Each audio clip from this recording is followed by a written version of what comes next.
আপনার সবচেয়ে শত্রুই হল আপনার সবচেয়ে বড় সমর্থক।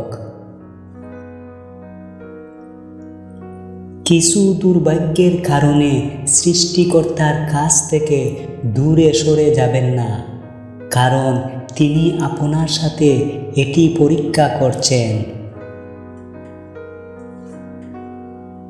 ক্ষমা করা মুমিনের সর্বশ্রেষ্ঠ গুণ। অসম্মান স্রষ্টার এবং সৃষ্টির অসন্তুষ্টি অর্জন করে। তুমি তোমার আমলনামার পাতাগুলো আড্ডাবাজি দিয়ে পূর্ণ করো না, কেননা চূড়ান্ত হিসাব নিকাশের দিনে যে বিষয়টি সবচেয়ে গুরুত্ব হয়ে উঠবে তা হলো তোমার জীবনে আল্লাহকে স্মরণ করার মুহূর্তগুলো।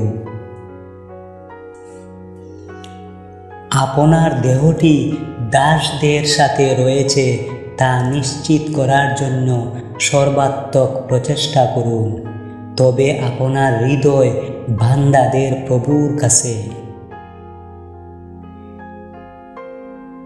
যতক্ষণ না এই পৃথিবীতে একটি পরমাণু থাকে এবং যে কোনো প্রাণীর জন্য আকাঙ্ক্ষা হয়, ততক্ষণ এই হৃদয় সত্যের অযোগ্য।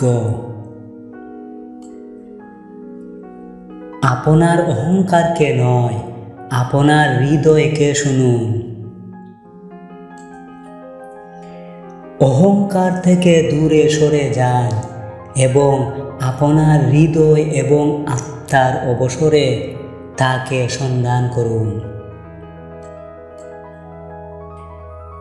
যারা আল্লাহর প্রকৃত পরিচয় লাভে ব্যর্থ হয়েছে, কেবল এ ধরনের লোকেরাই আল্লাহ ছাড়া অন্যের নিকট তাদের প্রয়োজন পূরণের প্রার্থনায় মনোনিবেশ করে থাকে। সমস্ত মূল তার সামগ্রীর যোগফল হল জ্ঞান সন্ধান করা, তার উপর অনুশীলন করা এবং এমন কাউকে শেখানো। সাক্ষাৎ প্রার্থীর সাথে স্নিগ্ধ ও মার্জিত ব্যবহার এবং প্রফুল্ল বদন ও সন্তুষ্ট চিত্তে দর্শন দান করা।